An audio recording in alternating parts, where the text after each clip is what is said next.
सिंध में नए IG police जी मुक़ररी वारे मामले में ॿिनि नालनि ते गौर कयो वियो आहे। एडिशनल आईजी ग़ुलाम नबी मेमण ऐं मोहसिन हसन भट्ट जे नालनि ते गौर थी रहियो आहे। ब्रेकिंग न्यूज़ अनासी नवां सां शेयर कयूं पिया। वफ़ाक़ी एस्टेब्लिशमेंट डिवीज़न मोहसिन हसन भट्ट खे बलोचिस्तान मां हटाए पाण वटि तलब करे वरितो। आईजी सिंध पुलिस जो उहिदो ग़ुलाम नबी मेमण खे मिलंदो या मोहसिन भट्ट खे फ़ैसिलो ईंदड़ 2 ॾींहनि में थियण जो इम्कान आहे। अहम ख़बर खां खे आगाह कयूं पिया। सिंध में नए आईजी पुलिस जी मुक़ररी वारो मामलो 2 नालनि ते गौर कयो पियो वञे। एडिशनल आईजी ग़ुलाम नबी मेमण ऐं मोहसिन हसन भट्ट जे नालनि ते गौर थी रहियो आहे। वफ़ाक़ी एस्टेब्लिशमेंट डिवीज़न मोहसिन हसन भट्ट खे बलोचिस्तान मां हटाए पाण वटि तलब करे वरितो। कराची मां असांखे जॉइन कयो आहे गाज़ी जंडीर जी। गाज़ी, छा मामला आहिनि ऐं छा ॼाण मिली आहे? बिल्कुल अली रज़ा, 2 नाला आहिनि जिन ते वफ़ाक़ ऐं सिंध विच में गौर हले पियो।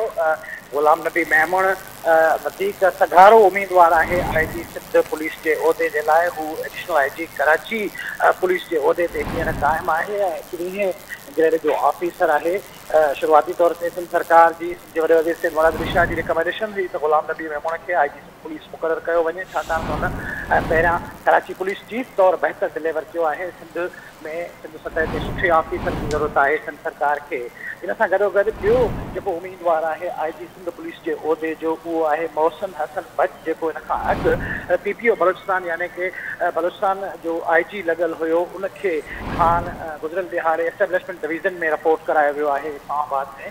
ऐं ॿुधायो वञे पियो त उहो बि उम्मीदवारनि जो हिसो आहे आईजी पुलिस वारी मुक़ररी जे हवाले सां। इम्कान आहिनि त सुभाणे या परीहं ताईं हतमी फ़ैसिलो थी वेंदो, जंहिंमें वधीक इम्कान आहिनि त ग़ुलाम नबी मेमण खे आईजी सिंध पुलिस जो उहिदो ॾिनो वेंदो। उन सां गॾु जेको उम्मीदवार आहे उहो मोहसिन हसन भट्ट बि आहे। उनखे बलोचिस्तान तां PPO वारी पोस्ट तां हटाए उन जॻह ते अब्दुल ख़ालिक शेख खे रखियो वियो आहे PPO बलोचिस्तान। जॾहिं त जेकॾहिं आईजी सिंध पुलिस जे उहिदे ते एडिशनल आईजी कराची पुलिस ग़ुलाम नबी मेमण खे मुक़ररु कयो वञे पियो त हिते सरकार वटि तकलीफ़ आहे त एडिशनल आईजी कराची जी जेको उहिदो आहे उहो जावेद आलम उहिदो खे ॾिनो वेंदो, जेको हींअर एडिशनल आईजी स्पेशल ब्रांच मुक़ररु आहे।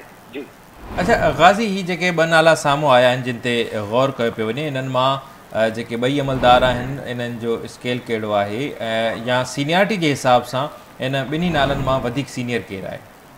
21 ग्रेड में आहे ग़ुलाम नबी मेमण साहब, जेको एडिशनल आईजी जे उहिदे ते हींअर मौजूदु आहे। जॾहिं त मोहसिन हसन भट्ट साहब 22 ग्रेड जो ऑफिसर आहे। पर ग़ुलाम नबी मेमण हिते सिंध में सर्व करे चुको आहे। इन करे सिंध जो वॾो वज़ीर इहो चाहे पियो त सिंध में, छाकाणि त सिंध जो एक्सपीरियंस आहे ग़ुलाम नबी मेमण जो ऐं हू ॼाणे थो मुख़्तलिफ़ ज़िलनि में हू SSP DIG ऐं हाणे एडिशनल आईजी कराची पुलिस जे उहिदे ते रहियो आहे। थोरे जो सीनियरिटी जे हिसाब सां जेको मोहसिन हसन भट्ट आहे उहो वधीक सीनियर आहे। पर छाकाणि त हुनजो एक्सपीरियंस न रहियो आहे सिंध में, जंहिं बुनियाद ते सिंध जेका हींअर जेका जे अंदरि पुलिसिंग जी ज़रूरत आहे उन हवाले सां कोशिशि कई पई वञे सिंध सरकार जे तरफ़ां। थोरे जो ज़रियनि वटां इहा मालूमात मिले पई त ख़ुदि सिंध सरकार या पीपुल्स पार्टी अंदरि ॿिए कुझु इशूज़ आहिनि आईजी सिंध जी मुक़ररी जे हवाले सां इतफ़ाक़ राय न आहे हिकिड़े नाले ते।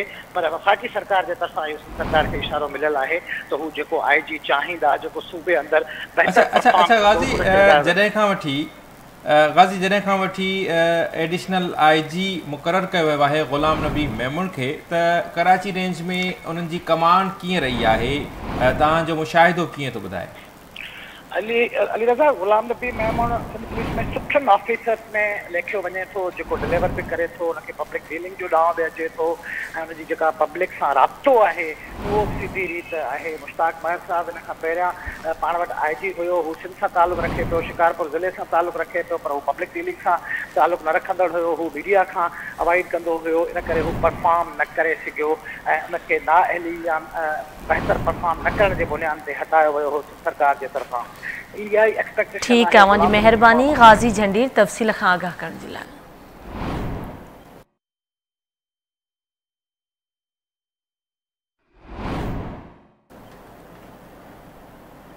ख़बरुनि जो सिलसिलो जारी आहे। वक़्तु आहे शॉर्ट ब्रेक जो।